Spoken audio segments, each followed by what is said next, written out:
Hi, and welcome to this week's episode hosted by Gray and Mark Lawson, John's Health and Fitness, and Mark Elm of Leeds Beckett University, where we take training theory and science onto the gym floor. Hey up, everybody. All right, Elm? How do? How we doing, mate? All right? Yeah, thanks. How are you guys? All good? Yeah, all good here. All Cheers, good, mate. mate. So, yeah, here we are again. Podcast. Oh, what episode are we on to? 31? No, I think this is 32. 32. Very nice. I have to check now. You made me question myself. Right, very good. Good to see you, mate. Is all right? All right, your end? Yeah, all good. All good. It's getting, I like to say it was getting warm, but it's getting warm at dinner time, isn't it? This morning it was freezing setting off, so. Yeah. It's been a crazy week, actually. Yeah, like it's a freezing in the morning, icy and frosty, but then coming lovely at afternoon. But we're getting closer, aren't we? It's getting a bit lighter. Yeah. Bit lighter on a morning, bit lighter on a night. That'll do me. Just seeing that little bit makes a difference. Although it wasn't like when I came in this morning, but it's getting there definitely in it. So I'm looking forward to them lighter mornings and nights to be able to feel like you want to get more done, don't you? Yeah, it's much better. So yeah, but all good over here, mate. Yeah. Cool. So anyway, thanks for tuning in. If you're listening, we might as well just crack on because we know we don't keep these podcasts that long, do we? So If you listened last week, we had a good chat about the nasal breathing, didn't we? The methods used in nasal breathing for health benefits more than exercise performance, and we did mention that we would chat more about that exercise specific. The benefits related to it, didn't we? Like even not necessarily the nasal breathing, I suppose, in particular, but just the importance of like controlled breathing and stuff like that. So we said that will be today's episode. We agree on that, so we can crack on with that, can't we? We can. Where should we start? Where do you think we're going to start with, chaps? I think start with, because I think go back to what we started with originally last week, as in the books. Let's do. Very team. Yeah, a little recap on the book. So I read I got bought for Christmas, the James Nestor book called Breath. Mart has read the Oxygen Advantage. And we're just we compared books, obviously really similar findings, mentioned similar studies that were done. And they both they obviously cover the benefits of everything from like your sort of meditation, your breathing technique for relaxing, helping with blood pressure and all, and the health advantages, and then the positive effects it has on performance, basically. So running, studies that have been done on runners, the carbon dioxide, the strengthening of the diaphragm. So the books cover pretty much everything, but like books they're just really broad, aren't they? It's not like an article what really goes into detail about things. So that's what we wanted to go a little bit deeper, or you wanted to dig a bit deeper into this, didn't you, before we actually did the podcast on it? So we weren't just being as broad as a book. We wanted to go bang, this is right. So we looked into it and did this. Yeah. So that's kind of where we started, wasn't it?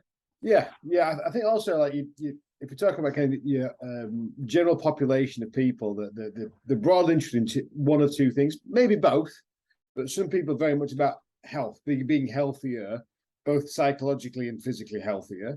And then we have a slightly more aggressive kind of part of the population that are looking at getting fitter. I think this time of year is actually a really good time to think about it, because it's getting into running season. As you mentioned, it's getting lighter, a little bit warmer. Lots of people are entering 10Ks and half marathons, and spring is usually when they start to pop up more often. So I think a lot of people now start to get out of that idea of getting through winter and starting to look at, doing a 10K race or a bike race or some kind of charity event or fun run or a Tough Mudder. All that kind of stuff kind of happens, kicking off in the spring.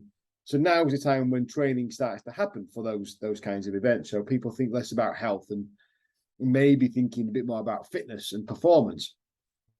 So I think it's probably quite a good time to mention that. So yeah, I promised these two, or these two promised me, they're going to rein me in today, because I might end up going off on a physiological rabbit hole that I can't get back out of. I just talk to myself and just talk gibberish. So they promised to keep me in check. Yeah, we will. Because it is, because we have got to remember, like, the sort of target audience is, like I said, the general, we think of it, you know, like from our gym goers, you know, like people who probably are on a similar wavelength to us and understanding. But it's great for us to be able to do that and get your side of the story and then try and simplify. That's what we're all about, wasn't it? But yeah, you bang on, like you said, speaking of 10Ks, like the Wakefield Hospice is just around the corner. That's only like 5 weeks off. Which we're doing it in a group of a big group of gym members are all doing it. So it brings us all together. But like I say, I always think of the Hospice 10K as the start of the spring and summer, as of the event starting, what you're planning on doing. So you bang on there. So it is a really good time to start trying to talk about this one. Yeah. On that note, I think it's really important. I do like a definition. Love a definition. I think we should think about kind of clarifying what we mean by exercise, because that word means lots and lots and lots of different things. So I think today it might be worth just kind of clarifying very, very broadly 2 different types. The first one, which I think is where we're going to spend most of our time, is that continuous aerobic cardio, long, slow distance, going out for a 10K run kind of exercise. And then, which is ridiculous of me, I hate saying it, but I think it's, for the purpose of today, helpful, that kind of the intermittent type exercise. So HIIT, circuit training, boxercise, and weight training, all those kind of things where it's not continually active and you have periods of hard and lighter rest. So I think that's kind of another kind of exercise we'll talk about. And hopefully when we talk about breath, that those 2 separations will make a bit of sense. So I think a lot of things today we'll talk about in terms of exercise performance, and breathing fits into more the kind of long, slow endurance cardio type of effort. And it doesn't not have benefit, but I think it's less obvious and less profound in the intermittent type of exercise.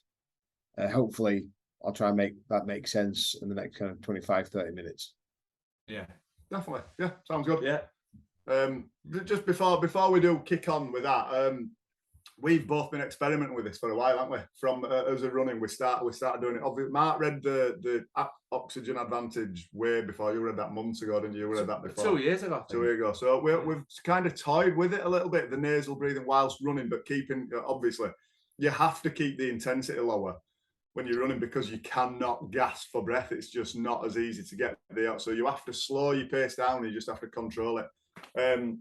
We've been trying it for a while. He's done it more serious than me. I did it for a while, and I kind of just got fed up of just being really snotty, and and I kind of went away from it for a while. I probably went away from it till I read the book that I read, the James Nestor one, and then it's kind of kick-started it a little bit. It's got into my head again. I'm definitely 100% concentrating on I'm controlling my breathing. I know we spoke about it last week, but my heart rate is now, I would genuinely say it's noticeably lower. My resting heart rate, don't know whether it's because I'm back running more and using the nasal breathing, or whether it's because when I'm at rest, when I am sat at home watching TV, let's say, I am thinking about actually slowing the breath down, you know, the diaphragmatic breathing, you know, what we talked about last week, kind of slowing that breath, just controlling it, that rhythmic, they call it the rhythmic breathing, don't they? Same in, same out, controlling it in through nose.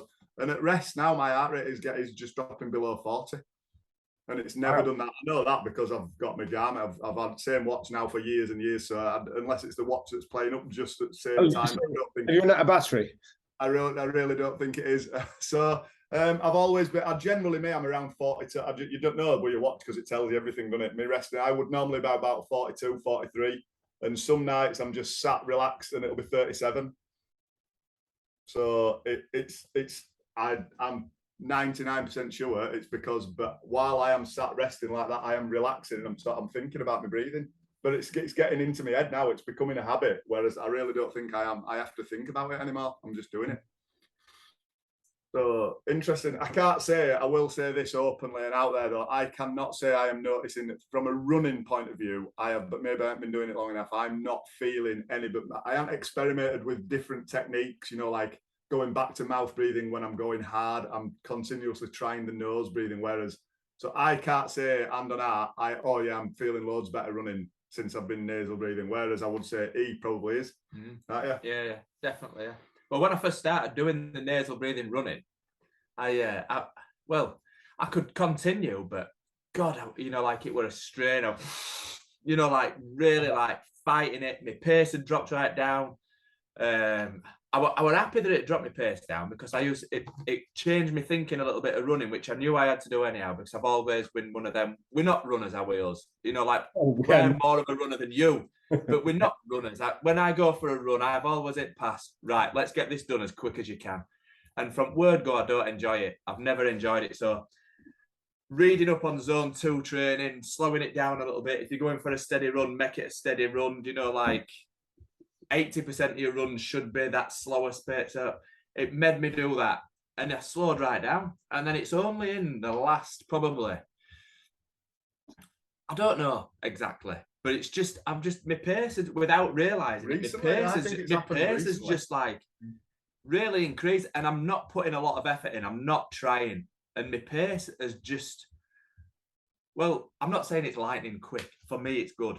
But it were all right. Like last Wednesday, I did a run and I did my Garmin throws up, give me a suggestion of doing a threshold run.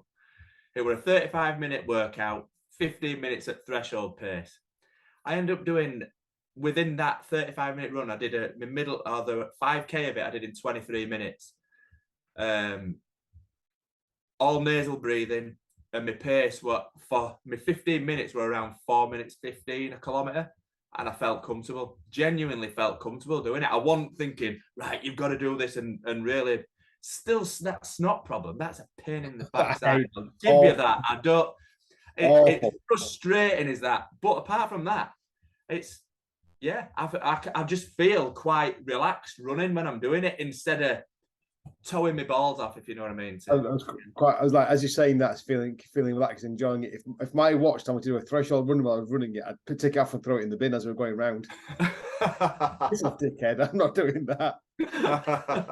Well, I normally do, mate. But I just thought I didn't even fancy going for this run. It was last Wednesday. I knew I had to. And I was like, oh god. And when it said threshold run, I thought, right, I'm going to follow it and see what it's like. But are you taking the piss? Eh? I'd be like, are you taking the piss?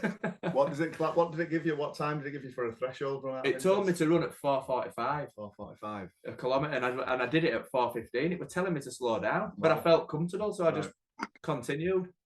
Cool. So, that's fantastic. Yeah, brilliant. So I suppose we want to kind of then have a chat about why is that? Yes, exactly. So again, this is my kind of cue to be as brief with the physiology as I can without kind of scrimping on it. So Oxygen Advantage is probably the best named book I could think of because I think that's the starting point of our physiology. So most people know that we need oxygen to live, but don't really kind of get into the weeds of why.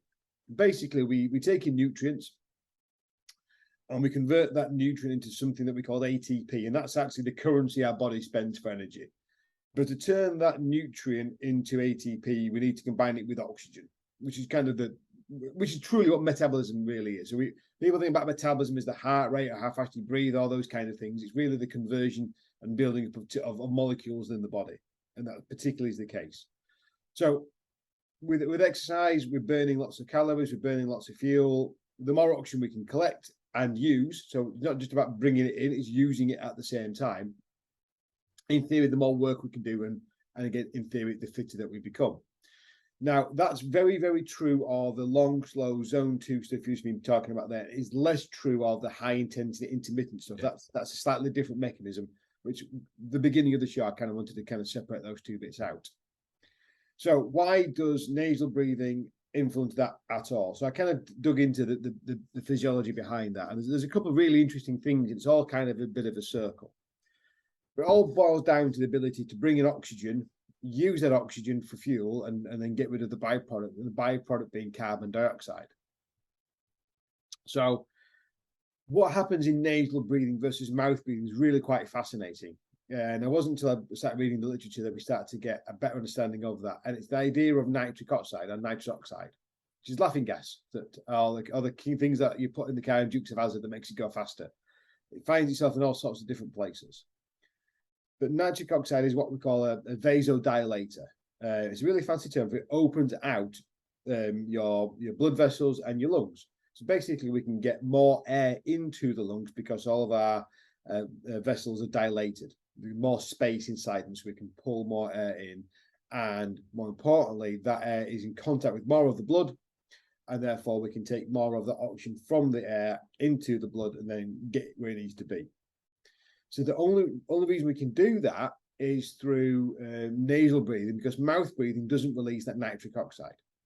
Now, there's a bit of a yin and a yang to that in the fact that we can breathe more air through the mouth, because if you look at the size of your mouth, size of your nose, clearly two different size holes.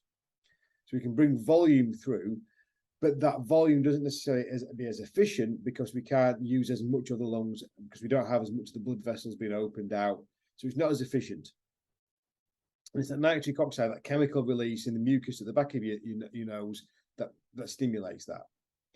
And it produces a really interesting effect. So I think you mentioned it, Mark, last week. And again, the physiology is FeO2 and the FeCO2, which is the amount of oxygen that you breathe in, or the proportion, sorry, of oxygen and carbon dioxide that you breathe out. So the air around us always has the same amount of oxygen, the same amount of carbon dioxide. If I compared a litre of air breathed in through the mouth and a litre of air breathed in through the nose breath will have proportionately less oxygen in the out breath and proportionately more carbon dioxide. What that basically means is, in that 1 litre of nose breathing, I've used more of the oxygen and converted that into more CO2, more carbon dioxide. I'm using more of the oxygen per litre of breath than I was if I was mouth breathing. So lots of studies have looked at kind of, does that impact on performance? Well, we have a bit of an interesting kind of mix up, because actually your heart rate goes up. And if you've done nose breathing, I'm sure you guys have had it before, you kind of feel a bit panicked because you're not getting the same flow of air that you're used to. You feel like you're blocked, you feel like you're congested. And there's a bit of a panic sensation almost about nasal breathing that I'm sure what you're seeing now is you're moving past that, more accustomed to it, and therefore you're not having the same kind of heart rate responses. But actually, in terms of output, what people are doing, how fast they can run, how fast they can cycle, there's just as good at sub-maximal levels, at things that are below your absolute threshold. So you're able to work aerobically just as well nasal breathing as you are mouth breathing. Yeah. Feels a bit different, and your heart rate will feel a bit different. And this was just done in one trial. So all these studies were done just like a one-time hit. They weren't like a training intervention where they watched people over many, many, many, many months. And what I would have expected to have seen is, as they become more accustomed to it, a bit more adapted to nasal breathing, they probably have less of a heart rate response because they're not feeling quite as panicked and as rushed by nasal breathing. But there's this wonderful kind of situation where your nose has these, we talked about it last week, didn't we? Your nose is designed to be breathed through. It's not just about it cleaning the air, it then stimulates physiological changes in the body that means you produce better results from the same breath compared to a bigger but less efficient mouth breath. Yeah. So that's kind of, hopefully that wasn't too far down a rabbit hole. Well, do you know what? To be honest, like, I've read the book, obviously. In fact, I've read a lot of it twice, because there were certain parts of it that are just, well, more than parts of it, 3 times, maybe some of them, but the bits that I found more interesting than others. But that explains it really well, I'd say. You've done well there. Good lad. Yeah, you've got a tick there, yeah, massively, because it is. You're doing more with less breath in theory, but like you say, you're using your oxygen more efficiently, aren't you? At the end of the day, you're using it more efficiently, and I think you're right. I think initially you do have that panic. It's almost like you're suffocating a little bit. You're like, like you have them little staggered breaths to start with, and you're really having to fight it and do it. And then it comes to a point where the main thing that you're fighting is just the odd time still. It's just that snot thing. Like I said, everybody who does nasal breathing must have, like, their arms must be just like a slug trail on the like. It's first time I did it, but other day I went and I took a tissue with me.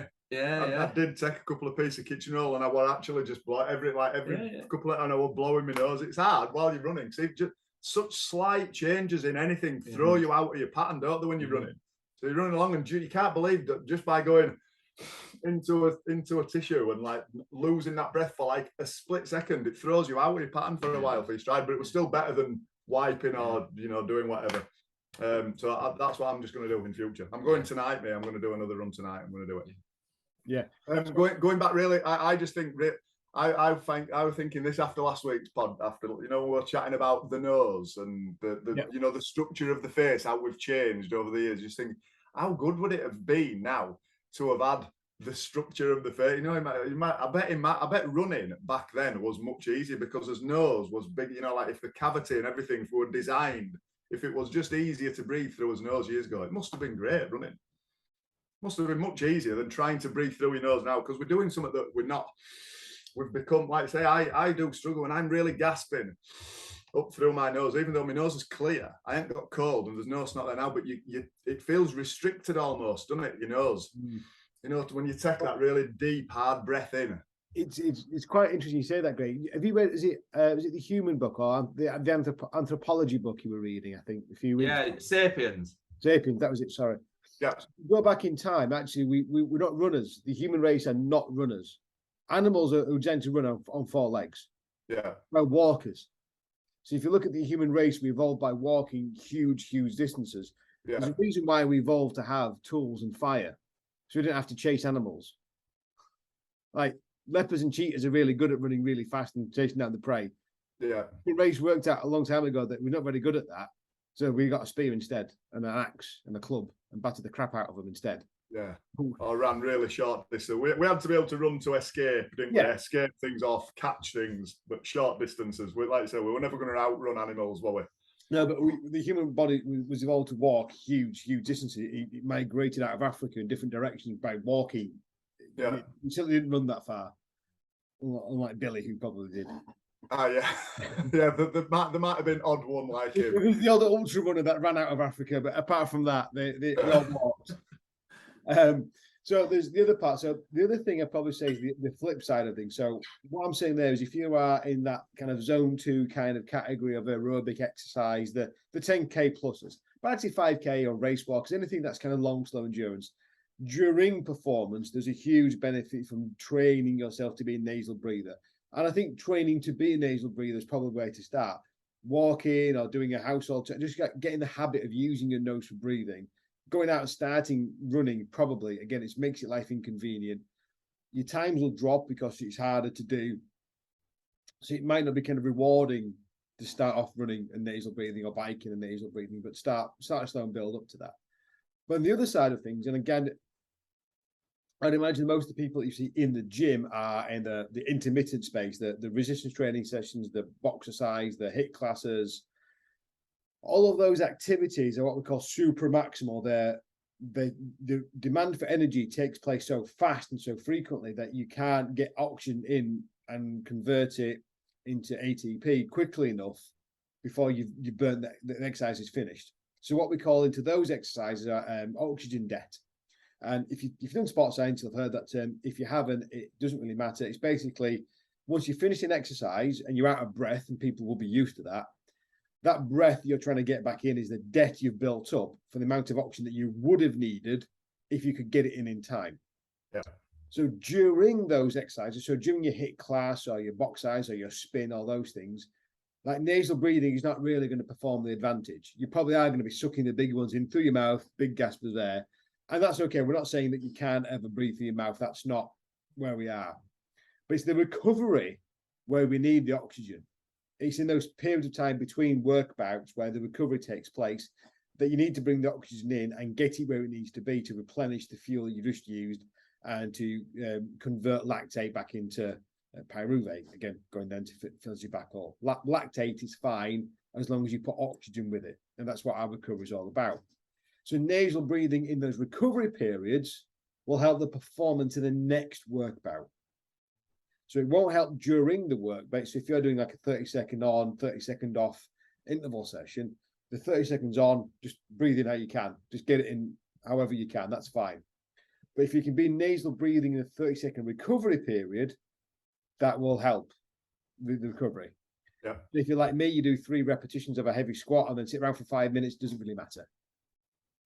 No, you'll just you'll recover either way. But if you're trying to repeat, like repeated sprints, interval training, and you want to carry on for it and you want to get your most out of a full 30-minute session, the breathing in between, control your breathing through the nose between your sets.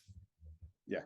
And I think if you're like a walk runner, if you got the couch to 5K kind of stuff and advocate walking and running, it may be that's a really good way to start building in nasal breathing into your running as well. If you again, if you're really serious about your running, you're probably not going to want to do that.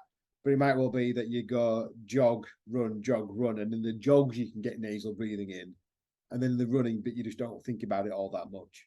But yeah, so the intermittent work, say the boxer size, spin, HIIT, weight training, nasal breathing in the rest periods is great, but it won't really change what you do whilst you're working. That's that. When I've gone and done the last couple of hill sprint sessions, I've done that. I haven't worried too much about my breathing while I'm running up, but then making sure as soon as I'm recovering, as soon as I'm walking back down, I've gone back to the nasal breathing then. I'm not sure if I mentioned it last week, but posture is really important. So posture is very much linked to breathing.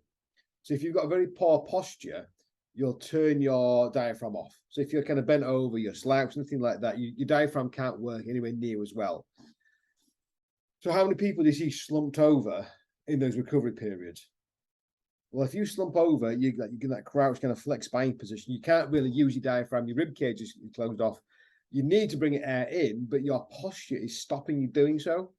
So actually having the upright, tall, big belly breaths, like really kind of hands on your stomach, kind of push your hands out to get the breath in, whilst your brain is screaming, bend over, you silly sod, you're knackered. Stand up and have a big belly breath in through your nose. That recovery will actually happen much faster than you anticipate. I remember you probably guys had this as well. You know, when you back playing rugby, you were knackered, and your coach just scream at you to stand up straight, so they can't see you're tired. Don't let them show that you're tired. Yeah. As bizarre as it sounds, they were dead right, because if you stood up, you could breathe in better. Nobody did. Most people had bust noses, so they couldn't breathe through them anyway. They used to try and get you to put your hands behind your head, though, didn't they? Do you remember that? Yeah. I mean, obviously that's highlighting. Yeah, I think that, I'm not sure if that changes your diaphragm or not. No, but it's getting you upright, isn't it? Yeah. I do remember coaches saying that to me when I was a kid. Hands behind your head. Yeah, I do. You know, like, and breathe it in, whether that's right or not. But then, you know, like you say, your instinct is to drop to your, get your hand on your knees and just get it in however you have. So it's it is interesting, but it is funny. It'll be interesting if over next month or so you start changing and getting used to it. And I'll know. Like, I'm keeping quite a close eye on my runs, my times and stuff like that. The runs that I am doing through my nose, so I will know. It'll be quite obvious if I do start seeing improvements like you are. Yeah, and I just think as long as you feel better running, that's the more important thing. I'm not bothered about my times. No. It's just feeling better running and not feeling as gaspy and it's just. I went for it at the weekend. It was awful, just a horrible experience. Well, you know, the worst thing about running is no matter if you get worse at it, it makes it last longer, and therefore it's worse to experience. Yeah. So it just, like, the worse you get, it drags the experience out longer just to torture you even more. But another point altogether is, like, I noticed that when as the end of the run, you're getting tired, your posture drops. Yeah. Oh, definitely. Your shoulders slouch, your head's down, and no wonder it's getting harder. Like, your legs are running short on energy. You kind of, your legs are tired and all those kind of things, and then you're not getting the same volume of oxygen in. You're not using your breath because you're slumped over. I just want to get. I said one of my students here, I found out who lived near me. He says, next time you see me for a run, stop and give me a lift. Just put me out of my misery. Awful. It is one. It's a hard one, isn't it? Like, say, you bang on there, and it's kind of demoralising sometimes, isn't it? When you're going through them stages when it's just difficult. But it's just, that's why we just said we went away a lot of times to we're not watching as clock, hands, watch, just running to the point, you know, and not putting pressure on yourself to complete in a certain amount of time, I think it really helps me go out for a run. I dare say tonight, if I've dropped Tommy off at training at 6:30, 7 o'clock, the last thing I will actually want to do is go out for a run. I will want to go home and have my tea. But just the thought, and if I were probably putting pressure on myself, thinking, right, you've got to do it in 4 minutes, or, you know, certain things per kilometre. I used to be quite strict with my watch. I'd be watching it all the way, you know, like thinking, oh my God, my first kilometre's slow, I need to speed up, you know, pressuring myself into completing each kilometre on time. And I just don't do it anymore. And it just makes my runs more relaxed and just more enjoyable. and there's more chance of me actually going out and doing it. I mean, in the lockdown, when I ran out of necessity, the only thing that kept me going back on a day-to-day basis was I knew that if I ran, like Mark said, I was the same way. Like, how fast can I get to that corner? And that corner, I'm usually at like 13 minutes at this corner. Can I get there in 12:50 or something stupid like that? Just trying to beat myself every time. And I beat myself up. I just couldn't do it on a regular basis. I used to run to heart rate. Yeah. If I knew if I run around about 145 beats a minute, I could run most days. Yeah, thank God lockdown's over. So you don't have to run. I think you bang on there. I think that's a really good way of doing it. And that book that I read, one of the research, the study they did on himself with a doctor, that's what they were doing. They were using heart rate to gauge how hard they were, because when they taped the mouths up, so they could not breathe through the mouth at all. They were making sure that, so they were training to heart rate and keeping it below a certain intensity. So it's quite a good way of doing it. Well, have you read Oxygen Advantage? I've listened to Patrick McKeown in a couple of podcasts, and I quite liked him and the stuff he said. Right, because the stuff on that was interesting. Yeah, his thing on it was saying that if you breathe through your nose, you don't have to worry about training to heart rate, because it governs itself. Do you know what I mean? Because if you can't maintain a pace that you can breathe through your nose, then you're pushing too hard. And that's what he's saying, that, you know, so that just falls into your natural zone 2 type thing, doesn't it? Which is, you know, the benefits of that, like for health, when you think of mitochondria. I mean, that's a rabbit hole we could go down. Have we talked about mitochondria before? I didn't, and I you know, it took me all my willpower not to talk about mitochondria. Yeah, but again, the benefits of that for people, do you know, like, it's huge, isn't it, for not just for fitness and like for performance, but for health, you know, like it's a massive thing for people. So it's one of these things that, like you say, every podcast that we do, everything that we talk about leads to another thing, doesn't it? I've got a suggestion then, because I know we're running out of time, El, but I were also going to pick your brain. Right, I were thinking we could chat about the fat oxidization. And you know, like the carbon dioxide, you know, like the usefulness of oxygen and carbon dioxide, and how basically our body gets rid of fat when we're burning fat. How do we get rid of it? And all, I thought it all kind of ties in with this oxygen. It's linked, and I thought, so we could do as next episode, we could do about mitochondria, the benefits of mitochondria, how important the importance of mitochondria, and like fat oxidization sort of thing. You know, it continues the nasal breathing thing, doesn't it? Yep. That sounds a really good way to segue into what's coming next week. So if you're listening to this and you've got questions about fat utilization, fat burning, for want of a better term, please leave a comment on YouTube, Instagram, Twitter, Facebook. And if you're not doing so, make sure you follow us on all of those channels. Leave a review and subscribe as well. Loads of you haven't done it yet, so there's plenty of opportunity to do that. We need to keep pushing that. But yeah, great idea. Yeah. Questions, any questions on fat burning, mitochondria, anything for next week's episode? We can advertise it as fat burning. Yeah, everybody listening to it. Yeah. Right. See everybody next week. Yeah. Cheers. Thanks for listening. Good to see you, mate. Well done, mate. Cheers. See you. Thank you for listening to today's episode. If you liked the episode, we'd like you to share with us that on YouTube, Instagram, and Twitter. You can listen again on Spotify and Apple Podcasts.